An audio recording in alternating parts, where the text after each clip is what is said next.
Hey, it's Chris again. Working on this heater still, part 2 here. I watched some other guys on TikTok. I didn't realize this is a big viral trend on TikTok. So now it seems like I guess I was just jumping on the bandwagon. I thought I was doing something cool, making a unique video. But nope, there's lots of people that are sharing their experiences with these guys on TikTok. So found the obvious here. You put it up on some boards, that's why it's got little mounting holes on the bottom. I guess if you were gonna mount it into your car, you'd do something comparable. But I'm not putting it in my car, so here we are.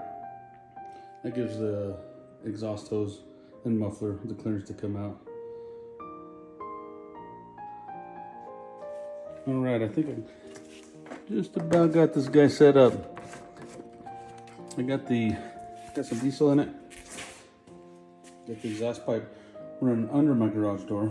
The other TikTok videos I watched said that exhaust pipe doesn't get that hot, but I'm gonna be paying close attention to that until I can get something better. Or they're using like a boat exhaust tip that'll allow it to go through a wall. The problem with that is my walls have rocks on the back side of the drywall, so I haven't really figured out how to engineer that yet. Might have to take a rock off, drill some holes in my wall. Or I thought if you're gonna go to that extent, then you can put the heater outside, run the duct through the wall, and then the whole thing will be outside. But for now, with what I'm doing here, just trying to be in this bay in my garage, working on an engine, and I can move this thing out of the way when I'm not using it. Shouldn't be a problem at all. It's very portable.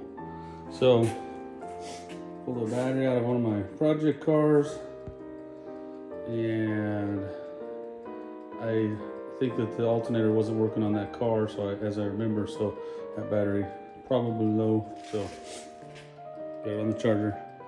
So it's charging. The right way to do that is probably going to be a inverter that will convert your wall power, your 110, 115 volt to 12 volt, and then you wire the hot and ground wire off the heater to the inverter, and then it just stays plugged in. So that'll be the future, but we're about to fire this bad boy up and see what happens. Hopefully we get some heat. Oh my gosh, this is funny. So, it talks to you.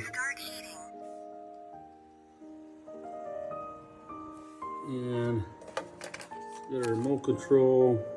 It's also got, it's working. It's also got Bluetooth. So I'm assuming there's an app for it. That's pretty neat too. But the thing that made me laugh, check this out. Stop heating. Thanks for using. I wish you a safe journey. I wish you a safe journey. All right, we'll turn this guy back on. See if it heats up. We'll be back with you soon. All right, this thing's coming to life.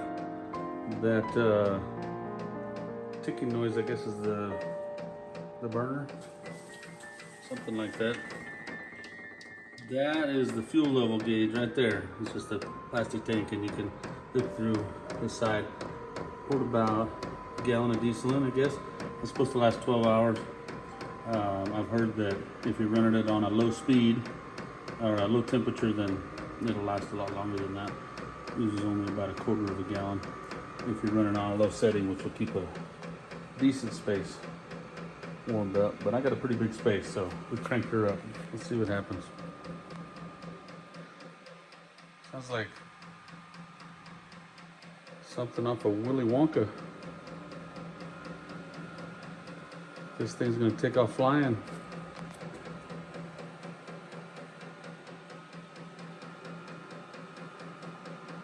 I should say Wonka on the side.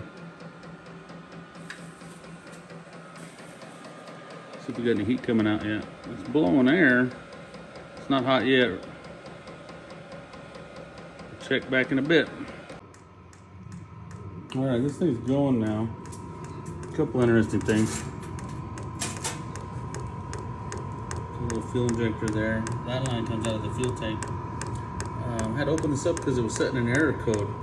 So it's interesting to see how it works. I guess this little device here aerates the fuel and sends it down that line to the burner box, which this is plastic. Putting out a nice steady stream of heat now. That wasn't completely full, but I've used probably an eighth of a tank maybe. I had to take this off because the error code was setting and it was an error 10. I got online and YouTube, I guess, somebody was troubleshooting one of these for an error 10. It completely shut down, wouldn't restart. With the cover on, this fuel line right here is pretty much kinked off. You can see that. So that's why I've got the cover off. I said to replace that with a piece of hard line if you have that problem. I don't know what the best solution is going to be. But for now, it works just fine with the cover off. The cover's just aesthetics. Another noteworthy thing is, one of the guys I was watching on a TikTok video said that exhaust pipe doesn't get hot because he was running it through his wall, and people were commenting about how crazy that seemed that he was running it through his wall. Well, he had a boat exhaust tip and some heat shielding on his drywall, but I had the garage door closed down on it, as you probably saw a minute ago. So I decided I better check the temperature of it. I reached down and touched it, and that was a mistake because it's hot as heck. Should have known, but yeah, those are blisters there from that little corrugated pipe. Ow. So got the garage door kind of propped open with this little piece of metal. With what's going on there. So yeah, it's working. Got to solve the little fuel line problem. Got to solve the exhaust problem because this isn't viable. I'm probably just going to give up on this at this point because it's pointless. I have other ways to heat the garage, and I don't really want to put a hole in my wall for the exhaust pipe. But you know, if I want to work in here for a long period of time and want to heat it up, I can rig this up too. So I don't know, for $100, $150, whatever they cost, it's probably worth it. It's pretty neat. I guess these are designed after a German heater, so just like everything else, China stole the idea, and instead of being $1,000, they're $100. So an interesting side note there. All right, it's Chris signing off. It comes from China. That's why. It comes from China. I want to be accurate.